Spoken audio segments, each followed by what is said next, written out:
బాల్కొండ కాన్స్టిట్యున్సీకి సంబంధించి మనకు ఎస్ఐఆర్ ప్రోగ్రామ్ అంటే స్టేట్లో అంతా నడుస్తున్నది. మన బాల్కొండలో కూడా ఈ కార్యక్రమాన్ని మనం పూర్తి చేసుకోబోతున్నాం. కాకపోతే ఇప్పటికీ కొంత పర్సెంటేజ్ ఆఫ్ ఓటర్స్ ఇంకా మిగిలిపోయినారు. దాదాపు 2000 పైసలకు ఓటర్స్ ఇంకా డిజిటైజ్ కావాల్సిన వాళ్ళు ఉన్నారు. వాళ్ళు కూడా ఇమీడియట్గా డిజిటైజ్ చేసుకున్నట్టయితే మనకు ఈ యొక్క డిజిటైజేషన్ కార్యక్రమం మొత్తం పూర్తయ్యే అవకాశం ఉంది. అట్లాగే మనం ఇప్పుడు ఉన్న మొత్తం ఓటర్లలో 90% ఓటర్లకు డిజిటైజేషన్ ప్రక్రియ పూర్తి చేసుకున్నాము. తర్వాత మిగిలిన వాళ్ళందరూ కూడా యాబ్సెంట్ కానీ, షిఫ్ట్ అయి ఉండి కానీ, లేకపోతే డెడ్ అయి ఉన్నటువంటి ఓటర్లుగా మనం ఒక లిస్టును తయారు చేసుకున్నాం పోలింగ్ స్టేషన్ వారీగా. అవన్నీ కూడా బిఎల్ఓ వాళ్ళ దగ్గర ఉన్నాయి. తర్వాత బిఎల్ఏలు కూడా వాటిని చూసుకుంటున్నారు. పొలిటికల్ పార్టీస్ వాళ్ళు ఎవరైతే అపాయింట్ చేసిన బిఎల్ఏస్ ఉన్నారో వాళ్ళందరూ కూడా దాన్ని వెరిఫై చేసుకుంటున్నారు.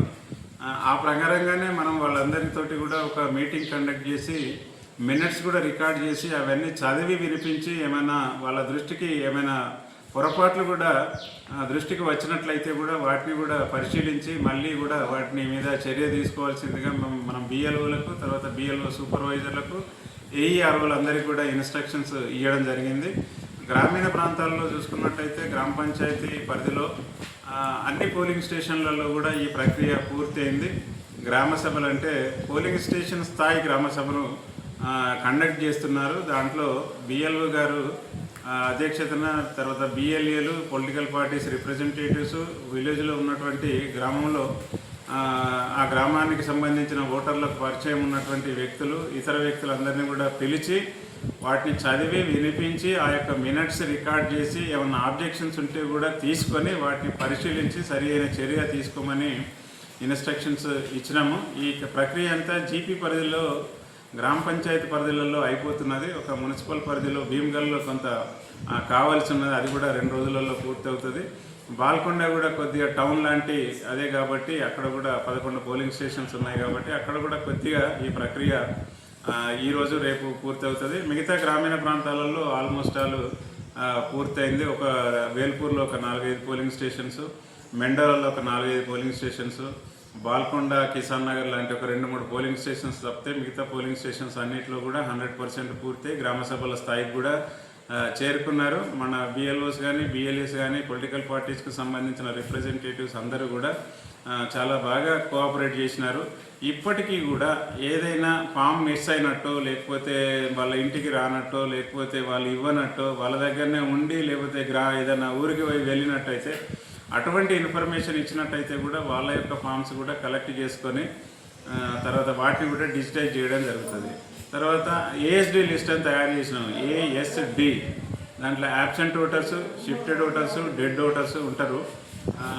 ఆ లిస్టును మనం తయారు చేసినాం. వాళ్ళ ఫామ్స్ డిజిటైజ్ కావు కాబట్టి వాటిని అన్నింటినీ కూడా మనం ప్రజల సమాచార నిమిత్తం అన్నీ కూడా చదివి వినిపించడంతో పాటు మనం పబ్లిష్ కూడా చేస్తాం. రేపు ఈఆర్ఓ వెబ్సైట్లో పబ్లిష్ చేస్తాము, తర్వాత సిఇఓ వెబ్సైట్లో కూడా పబ్లిష్ చేస్తాం. అప్పుడు కూడా వాళ్ళు వాటిని పరిశీలించుకునేటువంటి అవకాశం ఉంది. ఎవరైనా పొరపాట్లు కానీ, లేకపోతే ఏదైనా మిస్కాన్సెప్షన్లో కానీ, మిస్అండర్స్టాండింగ్లో కానీ, ఎక్కడైనా ఏ ఓటర్కైనా ఇబ్బంది జరిగినా మేము దాన్ని రెక్టిఫై చేస్తాము. తర్వాత ఒకవేళ డ్రాఫ్ట్ పబ్లికేషన్ తర్వాత కూడా దృష్టికి వస్తే కూడా మా దగ్గర అబ్జెక్షన్ ఫైల్ చేసినట్టయితే మేము దాని మీద మళ్ళీ చర్య తీసుకొని సరైన క్రమంగా ఓటర్ లిస్టులో వాళ్ళ పేరు చేర్చే విధంగా చర్య తీసుకోవడం జరుగుతుంది. ఇంక్లూడ్ చేసి ఫైనల్ లిస్టులో వచ్చేటట్టు చర్యలు తీసుకుంటాం. కాబట్టి ఇక్కడ ఏమి భయపడాల్సింది కానీ లేకపోతే ఏం లేదు. ఒక పొరపాట్లు ఎక్కడైనా మేము డబ్బులు అనుకున్నది వాళ్ళు ఇతరు సేమ్ ఇంటి పేరు, సేమ్ వ్యక్తులు కూడా తల్లి పేరు ఉన్న వాళ్ళు కూడా ఉన్నారు కొంతమంది. అదే డబ్బులు అనుకుని పొరపాటు పడితే కూడా ఒకటి పోవచ్చు. అట్లా పోవద్దని చెప్తున్నాము. అయినప్పటికీ ఏదైనా మానవ తప్పిదం జరగచ్చు. జరిగితే దాన్ని కూడా మనం రెక్టిఫై చేసుకోవడానికి మనకు అవకాశం డ్రాఫ్ట్ పబ్లికేషన్ తర్వాత కూడా మనకు ఉన్నది. ఇది ఒకటి. తర్వాత కాబట్టి నెట్ ఓటర్స్ తెలుస్తుంది మనకు. 1200 మంది ఎక్కడ ఉన్నారు అనేది ఇప్పుడు మనకు వచ్చేస్తుంది. 1200 కంటే ఎక్కువ ఉన్న కాడ అంతా కూడా మనం రేషనలైజ్ చేస్తాం. దాన్ని 2గా పోలింగ్ స్టేషన్స్గా వారిగా చేయడం జరుగుతుంది. దాని కొరకు ప్రత్యేకంగా ఆ ఏరియాను అక్కడ పోలింగ్ స్టేషన్ బూత్ ఉంటే అక్కడనే పక్క రూమ్లో పెడతారు, ప్రపోజ్ చేస్తారు. లేకుంటే మాత్రం ఇంకా నియర్ బై ఆ పోలింగ్ స్టేషన్ ఏరియాలోనే ఇంకేదైనా గవర్నమెంట్ బిల్డింగ్ కానీ, అంగన్వాడీ బిల్డింగ్ కానీ, స్కూల్ బిల్డింగ్ కానీ ఇంకేదైనా ఉంటే దాంట్లో కూడా ప్రపోజ్ చేస్తారు మొత్తం కూడా. కాబట్టి మనకు ఏ పోలింగ్ స్టేషన్లో ఎంతమంది ఓటర్స్ మనకు మిగులుతున్నారు అనేది తెలిసిపోతుంది. ఇప్పుడు మనకి ఇవాళ రేపట్ల మొత్తం ఈ భీమగల్ అయిపోతే అది కూడా తెలిసిపోతుంది. తెలిసిపోతే మనం ఎక్కడైతే 1200 కంటే ఎక్కువ ఓట్లు ఉన్న పోలింగ్ స్టేషన్లు మిగులుతాయో ఇవన్నీ తీసివేయండి కూడా. 1200 ఓటర్ల కంటే ఎక్కువ ఉన్నటువంటి పోలింగ్ స్టేషన్లు ఎక్కడ ఉంటే అక్కడ వాటిని మనం రేషనలైజ్ చేస్తాం, అంటే రెడ్గా చేస్తాం మనం.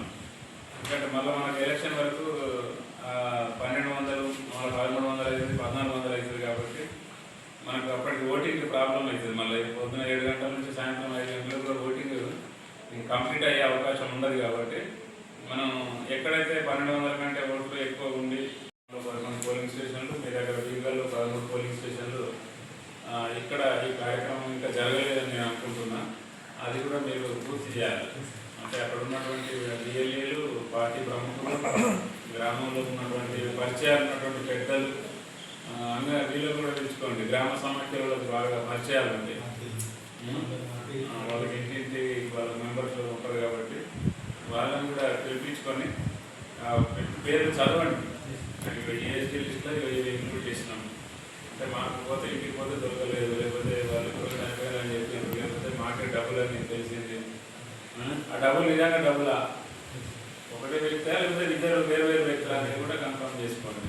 ఇప్పుడు పోతే తీసేస్తే పెద్ద మురిగింది ఏం లేదు. ఇక్కడ డ్రాఫ్ట్ రోడ్లే మనం మళ్ళీ ఎక్కించుకుంటాం, కానీ ఆ 1% కూడా మనకు ఎటువంటి సమస్య ఉండకూడదు. కాబట్టి అదొకటి చేసుకోండి. అట్లాగే ఇప్పుడు మనకు హోటల్స్